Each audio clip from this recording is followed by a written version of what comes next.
Good morning to all of you. अभी तक हम बात कर रहे थे फर्स्ट पेपर की, उसके जितने भी इम्पोर्टेंट टॉपिक्स थे लगभग वो सब कवर हो गए हैं। आज हम बात करेंगे सेकंड पेपर की, जो है plantation technology and tree improvement का।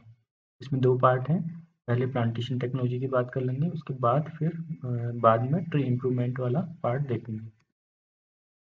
सबसे पहले तो बात करते हैं कि डेफिनेशन क्या होती है प्लांटेशन फॉरेस्ट्री की। किसी भी साइट को हम कब बोलेंगे कि वो एरिया जो है वो प्लांटेशन है। Forest plantations are defined as those forest stand established by planting or and seeding in the process of afforestation और reforestation।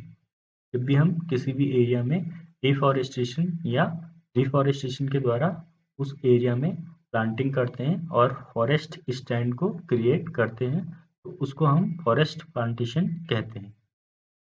अब एफॉरेस्टेशन क्या है, रिफॉरेस्टेशन क्या है, ये हमने बहुत बार डिस्कस किया है। एफॉरेस्टेशन कोई ऐसा एरिया जहाँ पे कोई भी पहले वेजिटेशन हमारी नहीं थी और हम उस एरिया में अगर फॉरेस्ट को डेवलप करना चाह रहे हैं तो वो होता है एफॉरेस्टेशन। जबकि रिफॉरेस्टेशन में कोई ऐसा एरिया जहाँ पे पहले हमारी वेजिटेशन थी और वो बाई सम मीन्स डिस्ट्रॉय हो गई। हो सकता है वहाँ पे फॉरेस्ट फायर हो गई या ओवर ग्रेजिंग हो गई। इस टाइप से जो वहाँ की वेजिटेशन थी वो पूरी की पूरी रिमूव हो गई और हमको दोबारा से वहाँ पे अगर वेजिटेशन को लेके आना है और हम वहाँ पे फिर प्लांटेशन कर रहे हैं तो इसको बोलते हैं रिफॉरेस्टेशन। फॉरेस्ट प्लांटेशन का क्राइटेरिया क्या होता है, तो इसके 3-4 क्राइटेरिया हैं।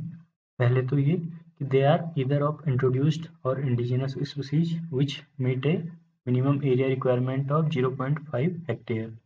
ऐसी स्पीसीज जो हम प्लांटेशन जिनका किया हुआ है वो या तो एक्जोटिक स्पीसीज हो सकती है या फिर इंडिजिनस स्पीसीज भी हो सकती है। इंडिजिनस मतलब which are native to an area, और एक्जोटिक स्पीसीज ये जिनको इंट्रोड्यूस्ड स्पीसीज कहते हैं, वो एरिया जो हम कहीं बाहर से लेके आते हैं, which are non native to an area.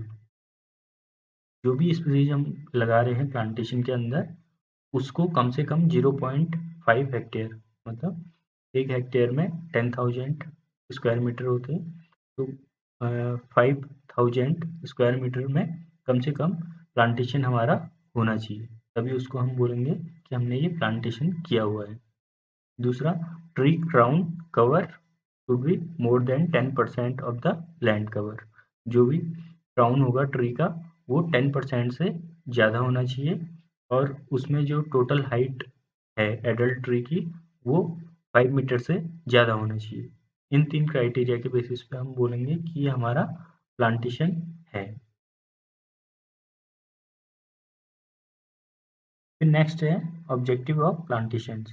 कहीं पे भी हम प्लांटेशन अगर कर रहे हैं तो उसके हमारे क्या ऑब्जेक्टिव्स होते हैं। सबसे पहले है to restore the degraded ecological balance. Recent time में हमारे बायोस्फीयर का इकोलॉजिकल बैलेंस डिस्टर्ब हुआ है, जिस वजह से climate change, global warming, high rainfall कभी हो जाता है, कभी ड्रॉट हो जाता है, तो ये एक्सट्रीम इवेंट्स देखने को हमको मिल रहे हैं। इकोलॉजिकल बैलेंस डिग्रेडेड होने का मेन रीजन है वो है डिफॉरेस्टेशन, मतलब जो फॉरेस्ट हैं उनका कटान हो रहा है। जैसे जैसे ह्यूमन पॉपुलेशन बढ़ी है वैसे वैसे ह्यूमंस ने अपने कंफर्ट के लिए फॉरेस्ट को काट के उसको दूसरे लैंड यूज में चेंज कर दिया है। जैसे कि उनने घर बनाए, रोड बनाए, हॉस्पिटल बनाए या फिर और बिल्डिंग बना दी, और खाने के लिए भी फॉरेस्ट एरिया को चेंज करके उसको एग्रीकल्चर एरिया में, एग्रीकल्चर लैंड में कन्वर्ट कर दिया। तो अल्टीमेटली नुकसान हमारे इन्वायरमेंट का हुआ है, जिसे हम इकोलॉजिकल डिसबैलेंस कह रहे हैं। वैसे ही पहले हम एटमॉस्फेयर में कार्बन कंसंट्रेशन पढ़ते थे, 300 ppm करीब होता था, जो आजकल के टाइम पे 400 ppm से ज़्यादा हो चुका है। कार्बन को एटमॉस्फेयर से रिमूव करने के लिए ट्री का प्लांटेशन जरूरी है, क्योंकि ट्री फोटोसिंथेसिस करते हैं जिससे कि एटमॉस्फेयर की जो कार्बन है वो प्लांट बायोमास में आ जाती है और वुड के फॉर्म में स्टोर रहती है, जिसको कार्बन सिक्वेस्ट्रेशन भी कहते हैं। अगर हम ज़्यादा से ज़्यादा प्लांटेशन करते हैं तो फिर एटमॉस्फेयर से कार्बन रिमूव होगी, जिससे हमारा इकोलॉजिकल बैलेंस मेंटेन रहेगा। हमारी नेशनल फॉरेस्ट पॉलिसी जो 1952 की है सेकेंड, उसमें भी ये टारगेट है कि इकोलॉजिकल बैलेंस बनाने के लिए हमको फॉरेस्ट को टोटल जियोग्राफिकल एरिया के करीब 33% एरिया में हमारा फॉरेस्ट होना चाहिए, जो अभी भी अराउंड 22% के आसपास है। उस हिसाब से भी अगर हमको रिफॉरेस्टेशन करके प्लांटेशन एरिया को अगर बढ़ाना है तो फिर इकोलॉजिकल बैलेंस रिस्टोर हो सकता है उससे भी। फिर सेकंड है to enclose the recreational and aesthetic opportunity. किसी भी एरिया में जब हम प्लांटेशन करते हैं तो उस एरिया में अगर ट्री लगे हुए होंगे तो रिक्रिएशनली और एस्थेटिक दिखने में सुंदर लगते हैं, क्योंकि कुछ प्लांट ऐसे भी होते हैं जिनमें अलग अलग कलर के अगर फ्लावर जब वो खिलते हैं तो उस टाइम पे बड़ा सीनिक वैल्यू जो है उस एरिया की वो इम्प्रूव कर देते हैं। जैसे थर्ड है to restore the fertility and productivity to agricultural land for promoting agro forestry. अगर हम किसी भी लैंड एरिया में एग्रीकल्चर और फॉरेस्ट्री को साथ साथ एक ही लैंड एरिया पे लगाते हैं तो उससे क्या हमको फ़ायदा मिलता है? उससे फ़ायदा मिलता है कि जो सॉइल की फर्टिलिटी होती है वो हमारी इंक्रीज हो जाती है, और दूसरा जो भी एग्रीकल्चरल लैंड है उसमें जो भी एग्रीकल्चरल क्रॉप्स हमने लगाई हैं उनकी प्रोडक्टिविटी भी अल्टीमेटली इंक्रीज हो जाती है, क्योंकि दोनों कंपोनेंट एक दूसरे को बेनिफिट देते हैं और ऐसा वहाँ पे इन्वायरमेंट बना देते हैं जिससे ट्री की भी और एग्रीकल्चरल क्रॉप्स की भी जो प्रोडक्टिविटी है वो हमारी इम्प्रूव हो जाती है। फिर नेक्स्ट है to provide wood for forest based industry.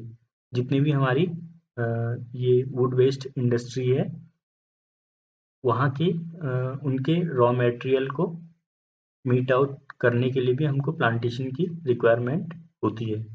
पहले तो ये था कि जितनी भी इंडस्ट्री को डिमांड होती थी, जितनी भी वुड बेस्ड इंडस्ट्री है, तो ये अपनी लकड़ी को फॉरेस्ट में जाते थे, वहाँ से ट्री काट के ले आते थे और जो भी इनको बनाना होता था वो बनाते थे। लेकिन फिर इससे क्या हुआ कि हमारा जो इकोलॉजिकल बैलेंस था वो डिस्टर्ब हो गया, जिस कारण से फिर गवर्नमेंट ने कहा कि अगर इंडस्ट्री को बोला कि तुमको जो भी रॉ मटेरियल चाहिए उसके लिए तुमको खुद से ही प्लांटेशन करना पड़ेगा और तुम ही उगाओगे और उस रॉ मटेरियल को अपनी अपनी इंडस्ट्री में फिर यूटिलाइज कर सकते हो। जो हमारी नेचुरल फॉरेस्ट हैं वो केवल इकोलॉजिकल बैलेंस के लिए ही रहेंगे। तो इस वजह से भी जो भी वुड बेस्ड इंडस्ट्री है उसको जितना भी रॉ मटेरियल चाहिए होता है तो उनको प्लांटेशन करने की ज़रूरत होती है। नेक्स्ट है to provide wood for the firewood to the local community. जो भी हमारे फॉरेस्ट के आसपास विलेजर्स रहते हैं उनकी डिमांड होती है कि उनको जलाने के लिए कुछ लकड़ी चाहिए होती है, अपने जानवरों को चारा खिलाने के लिए चारे पत्ती की ज़रूरत होती है, या फिर फ्रूट्स की रिक्वायरमेंट उनकी है तो वो प्लांटेशन उस एरिया में कर सकते हैं जो भी उनके आसपास लैंड एरिया बचा है। नेक्स्ट है to create the employment opportunity. अगर हमको एम्प्लॉयमेंट अपॉर्चुनिटी को इंक्रीज करना है तो वो कैसे कर सकते हैं? Bye plantation. जब प्लांटेशन करेंगे तो वहाँ पे लेबर की ज़रूरत हमको होगी, फिर उसमें time to time cultural operation करेंगे, वीडिंग, क्लीनिंग, थिनिंग, या जब वो बड़े हो जाएंगे तो उनसे कुछ हमको प्रोडक्ट मिलेंगे, जैसे फ्रूट है, फॉडर है, फ्यूल वुड है। इन सब में भी कोई ना कोई जो लेबर है या एम्प्लॉयमेंट वहाँ पे बना रहेगा। प्लांटेशन करने के लिए भी हमको सीडलिंग्स की रिक्वायरमेंट रहती है और उन सीडलिंग्स को कहाँ तैयार किया करते हैं? नर्सरी के अंदर। तो अगर प्लांटेशन करना है तो हमको नर्सरी की रिक्वायरमेंट रहेगी। नर्सरी डेवलप करने के लिए भी हमको कोई ना कोई लोगों की ज़रूरत पड़ेगी, तो वहाँ पे भी हमारा एम्प्लॉयमेंट अपॉर्चुनिटी जो है वो बढ़ जाती है। फिर अगर टाइप्स ऑफ प्लांटेशन देखा जाए तो टाइप्स ऑफ प्लांटेशन अलग अलग टाइप के हो सकते हैं, जैसे इंडस्ट्रियल प्लांटेशन है, एनर्जी प्लांटेशन है, स्ट्रिप प्लांटेशन है, एग्रो फॉरेस्ट्री प्लांटेशन है, वेस्टलैंड प्लांटेशन है, या फिर इन्वायरमेंटल प्लांटिंग। इन सबको एक एक करके डिस्कस करते हैं। सबसे पहले है industrial plantation. Industrial plantation have come to be recognized as an essential part of the Indian forestry in the recent past to meet the growing need of the industry with the rising population and the living standards of people. जैसे जैसे हमारी population बढ़ रही है वैसे वैसे हमारी demand भी बढ़ रही है। उस डिमांड को फुलफिल करने के लिए रॉ मटेरियल को सप्लाई करने के लिए भी हमको प्लांटेशन की ज़रूरत होती है। जैसे कि वुड बेस्ड इंडस्ट्री जितनी भी हैं, बिल्डिंग कंस्ट्रक्शन है, मैच एंड स्प्लिंट्स हैं, packaging, furniture, railway coach, truck body बनानी है, स्पोर्ट्स गुड बनाने हैं, पेंसिल मेकिंग, एग्रीकल्चर के इम्प्लीमेंट बनाने हैं, बोर्ड बिल्डिंग है। ऐसी जो मेजर इंडस्ट्री हैं पेपर एंड पल्प की, प्लाईवुड की, particle and fibre board, saw mill, rosin, turpentine, इन सब में हमारे लकड़ी की ज़रूरत जो है वो होती है।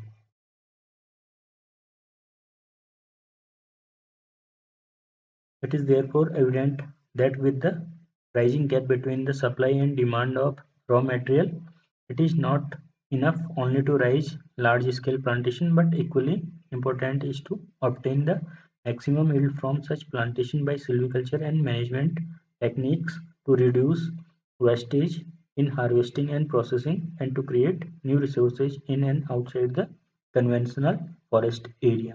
क्योंकि हमारा नेचुरल फॉरेस्ट है उसके बाहर हमको प्लांटेशन करने की ज़रूरत है और जो यील्ड है उसको इंक्रीज करने की ज़रूरत है। Per unit area per unit time में हमको मैक्सिमम प्रोडक्शन मिल सके उसके लिए हमको सूटेबल स्पीसीज को वहाँ पे प्लांट करना होगा। जैसे कि अगर इंडस्ट्रियल प्लांटेशन के लिए सूटेबल स्पीसीज देखें तो उसमें यूकलिप्टस है, पॉपुलस है, ट्रॉपिकल पाइन्स, बैम्बू, मिलाइना अर्बोरिया, एंथोसिपेलस, कदम्बा है, बॉम्बेक्सीबा, अकेशिया कैटेचू, इन सब स्पीसीज को इंडस्ट्रियल प्लांटेशन के लिए बेस्ट माना गया है। किसी भी कंट्री की ओवरऑल ग्रोथ के लिए एनर्जी सेक्टर को सबसे इम्पोर्टेंट माना जाता है। इसलिए रिसेंट टाइम में ट्रेडिशनल एनर्जी सोर्स के अलावा भी अल्टरनेटिव एनर्जी सोर्स को डेवलप किया जा सके इसके लिए कोशिशें हो रही हैं। जैसे कि सोलर एनर्जी है, विंड एनर्जी है, इन सबको डेवलप करने की ज़रूरत है क्योंकि फॉसिल फ्यूल जो पेट्रोल होता है, डीजल होता है, ये धरती के अंदर लिमिटेड मात्रा में है और आने वाले टाइम में ऑयल क्राइसिस हो सकते हैं। तो there is need to develop and better manage the source of energy. Forest and tree से नेचुरल एनर्जी बहुत पुराने टाइम से ही हमको यूज में लाई जाती है। फ्यूलवुड का यूज लाइट, हीट एनर्जी, इन सब में किया जाता है। अभी 200 साल पहले ही इलेक्ट्रिसिटी की डिस्कवरी हुई, उसके बाद हम लाइट, हीटिंग, इस सब में इलेक्ट्रिसिटी का यूज कर रहे हैं। हालांकि जो डेवलपिंग कंट्रीज हैं वहाँ आज भी फ्यूलवुड एनर्जी ही सबसे कॉमन सोर्स ऑफ एनर्जी है। An energy plantation is one that is grown purely for plant material for their fuel value than the fiber content. Energy plantation के अंदर जो भी हम प्लांटेशन करते हैं तो वहाँ पे जो भी मटेरियल हम ग्रो कर रहे हैं उनका यूज हम एज ए फ्यूल में करेंगे। उसका कोई भी फाइबर कंटेंट का मतलब हमारा नहीं होता। In energy plantation, it is necessary to select fast-growing plants with very close spacing of less than 1 meter and short rotation of 3 to 4 year.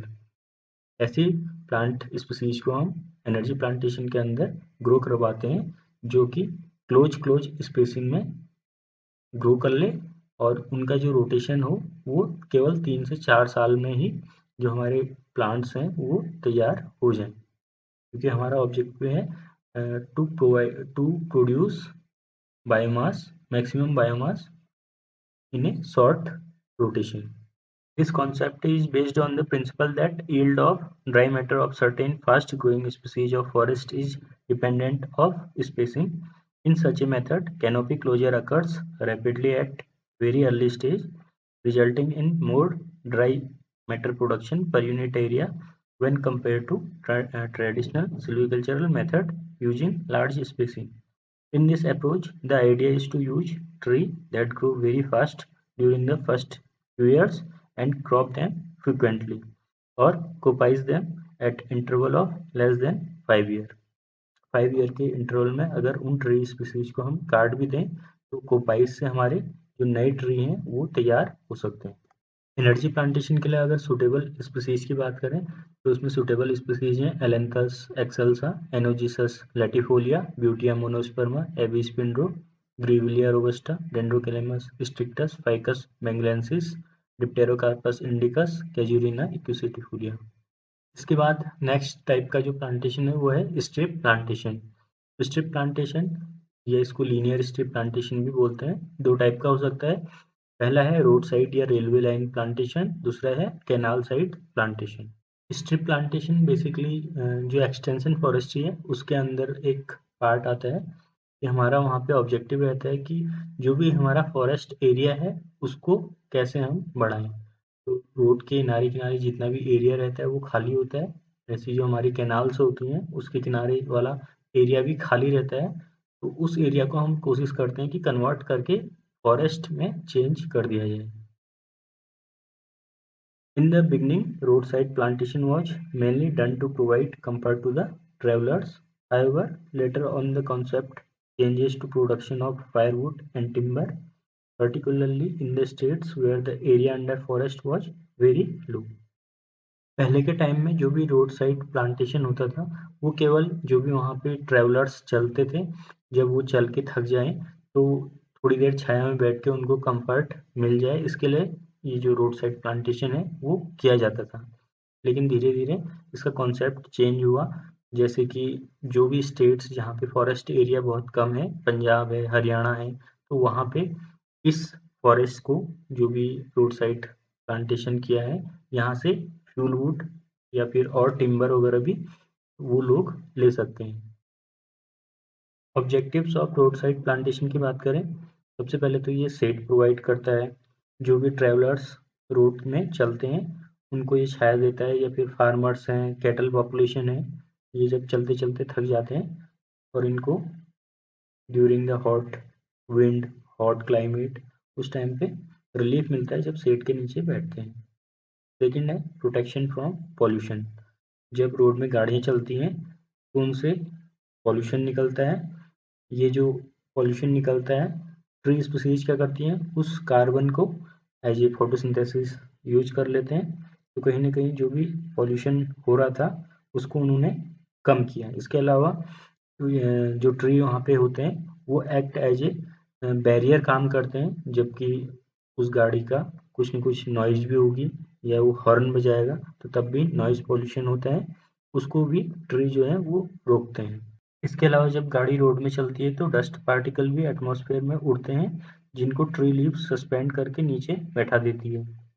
Evergreen tree species air pollution control करने के लिए ज़्यादा effective होते हैं as compare to deciduous tree species, क्योंकि evergreen जो tree हैं all season में एयर पोल्यूशन कंट्रोल कर सकते हैं, जबकि डेसिडियस ट्री केवल उस टाइम पे ही एयर पोल्यूशन कंट्रोल कर सकते हैं जिस टाइम पे उनमें लीफ रहेगी। नेक्स्ट ऑब्जेक्टिव है protection of erosion by wind, rain, snow.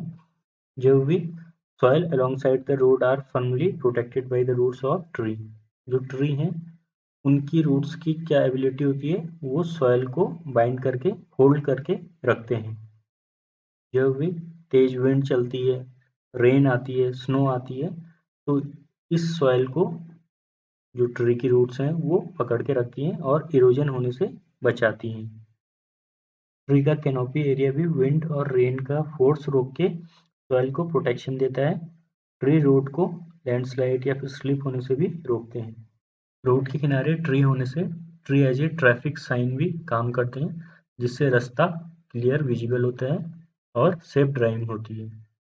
Hilly areas में ट्री गाड़ियों को नीचे खाई में से गिरने से भी बचाते हैं। इसके बाद है aesthetic value. The road side tree are immense aesthetic value. अगर हम ऑर्नामेंटल ट्री को रोड के किनारे लगा दें तो वो एस्थेटिकली सुंदर दिखते हैं।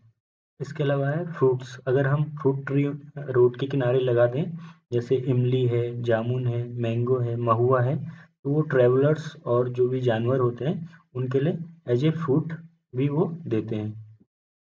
फिर है फ्यूल। जो भी स्टेट जहाँ पे फॉरेस्ट एरिया बहुत कम है, हरियाणा है, पंजाब है, वहाँ पे जो भी ट्री हमारे रोड के किनारे किनारे लगे हुए हैं उनसे एज ए फ्यूल वुड भी हम लकड़ी गैदर कर सकते हैं। इन एरियाज से फ्यूल वुड का कलेक्शन और ट्रांसपोर्टेशन भी इजी होता है, क्योंकि रोड के किनारे ही हमारे ट्री हैं, वहाँ से काट के सीधे गाड़ी में रखना है और घर पहुँचाना है। इसके अलावा फिर नेक्स्ट है educative value. Road side tree have a tremendous educative value for the travellers, specially childrens. जो भी बच्चे अगर चल रहे हैं रोड के ऊपर, इधर उधर देखते हुए वो क्यूरोसिटी से ट्री को देखते हैं और पूछते हैं कि ये कौन सा ट्री है। तो एजुकेटिव वैल्यू का काम भी ये ट्री करते हैं। रोड साइड प्लांटेशन के लिए सूटेबल स्पीसीज हैं ficus, azadirachta indica, mangifera indica, syzygium cumini, acacia nilotica, dalbergia sissoo, prosopis juliflora, albizia lebbeck, aegle marmelos, zizyphus. इसमें से अधिकतर जो हैं वो फ्रूट स्पीसीज हैं। ये फ्रूट का प्रोडक्शन करते हैं, जिससे कि जो ट्रैवलर्स एनिमल्स हैं उनको खाने के लिए फ्रूट मिल जाते हैं। तो आज क्लास यहीं पे एंड करते हैं। Thank you.